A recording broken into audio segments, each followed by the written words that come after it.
Exercice pour diminuer les crampes. Alors c'est un sujet un peu difficile, mais on va quand même essayer. Donc toujours pareil, petit échauffement de base. Bord externe des pieds parallèles, genoux déverrouillés, bien se poser dans le sol. Et puis venir chauffer les mains tranquillement, intérieur, extérieur.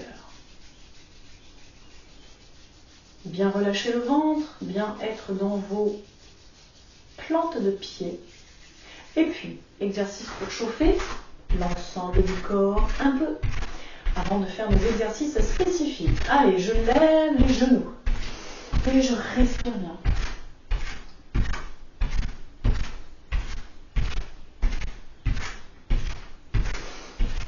Bien respirer.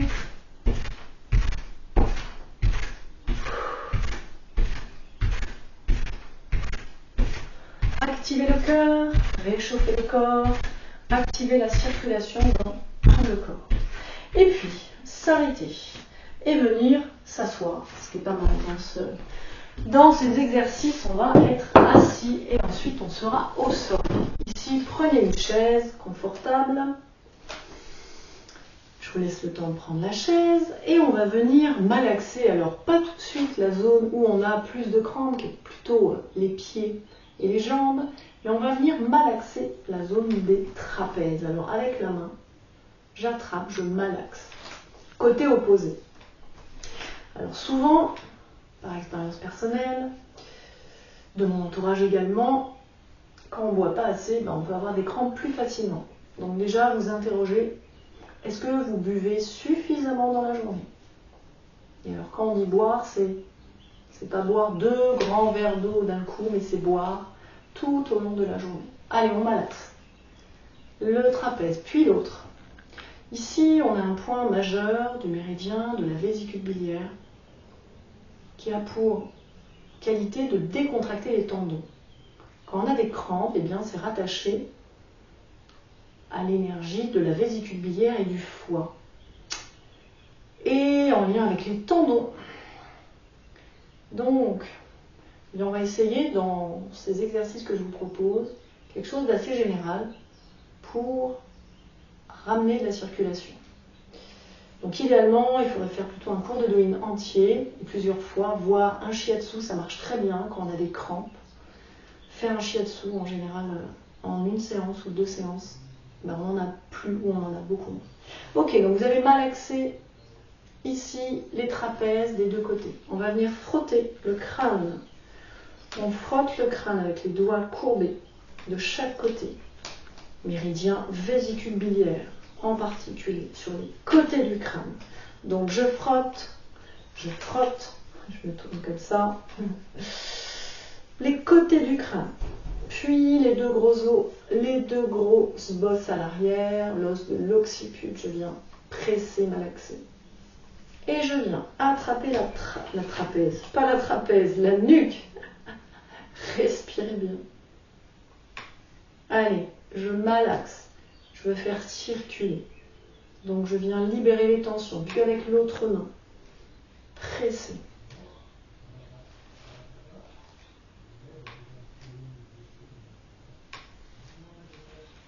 Ok, et relâchez. Bien, ici, on va venir observer. Alors je me tourne pour vous montrer. Ici, notre ligne de la vésicule biliaire du méridien descend. Et on va aller toucher avec nos 4 doigts. 4 doigts. 2 fois 4 doigts. Comment est cette sensation? Comment est ce passage du corps? Est-ce que c'est très tendu? Est-ce que c'est douloureux? Est-ce que c'est relativement souple? C'est jamais complètement relâché, mais est-ce que c'est relativement souple? Pression perpendiculaire sur la zone un peu tendue pour détendre ce méridien. On fait encore un passage. Puis on fait l'autre côté. L'autre côté. Allez, les 4 doigts. Observez. Donc on part du haut de la cuisse vers le bas. Et on vient masser, repérer la zone. Peut-être côté droit, pas pareil que côté gauche. Presser, malaxer. Ok. Donc peut-être, voilà, repérer. Respirez bien. Respirez bien. Je vous invite à vous mettre assis, pouvoir assis, aller au sol. Hop, on va aller au sol pour pouvoir faire des exercices plus spécifiques, ou en tout cas on continue avec le côté. Je vous ai dit, méridien VB, bim, bim, bim, ça va descendre. Donc on va faire la même chose. Donc avec les 4 doigts, on va aller chercher. Même chose. Sur le côté, observez. Qu'est-ce que ça dit chez vous? Respirez, pressez, ça vient agir. Donc vous allez observer également en faisant ça, vous allez agir sur la zone. Donc pressez assez fort. On a la main et on vient vraiment presser avec nos 4 doigts. Pression perpendiculaire. Ok. Et puis, l'autre côté. L'autre côté. Donc là, on est en bas. Je suis sous le genou et je viens presser.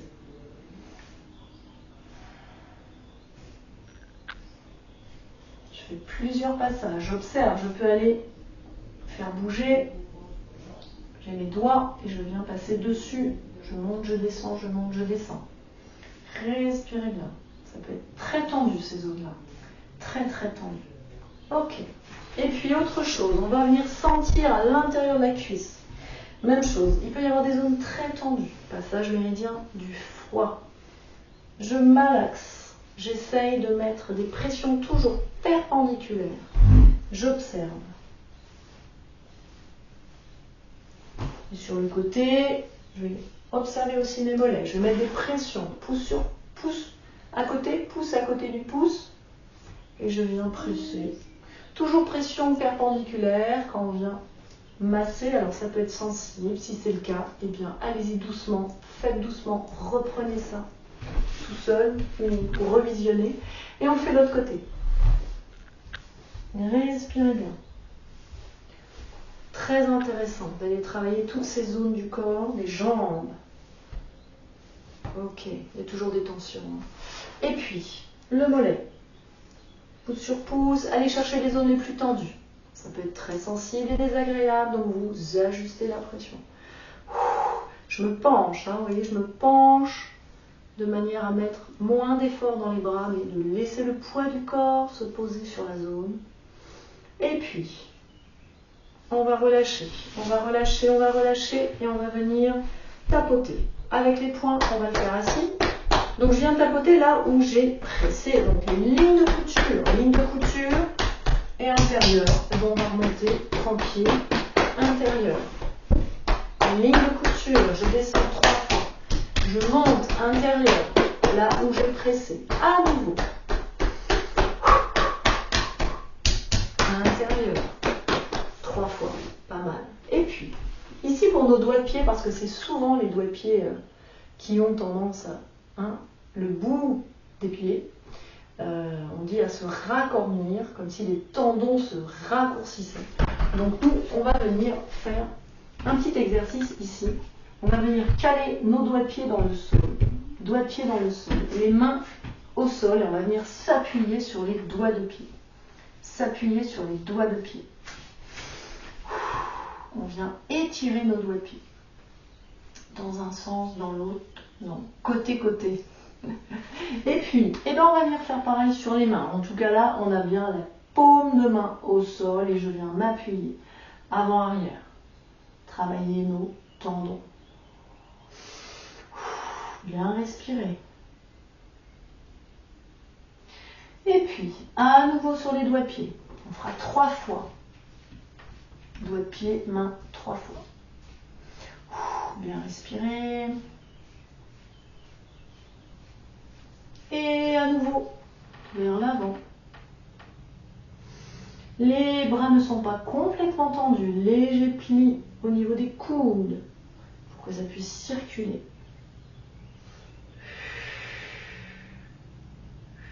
Alors, on n'a pas chauffé les poignets ici. Donc, si les poignets sont sensibles, vous faites tout doucement ou vous venez mettre vos poings. Ou alors, si vous faites l'exercice, vous chauffez les poignets avant. Donc, dernière fois pour les doigts de pied. Et à nouveau, sur les mains, tranquille, petit mouvement d'aller-retour. Petit mouvement d'aller-retour. On vient faire bouger avec les mouvements du corps, tranquillement.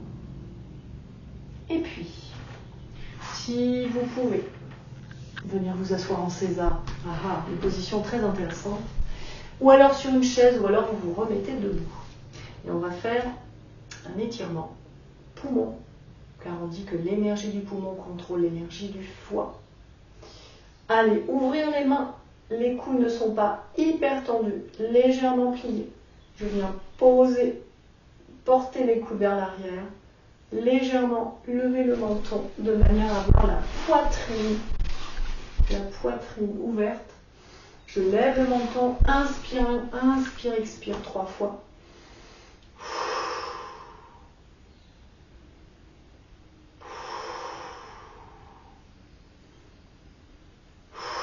Et relâcher. Et on va venir mettre nos jambes devant pour terminer un exercice que j'aime bien vous proposer désormais. Posez les mains à l'arrière et relâchez, circulez dans les jambes, souvent les jambes redonnez du mouvement dans les jambes, ça va permettre de réduire beaucoup de manifestations désagréables dans le haut du corps. Voilà, à bientôt.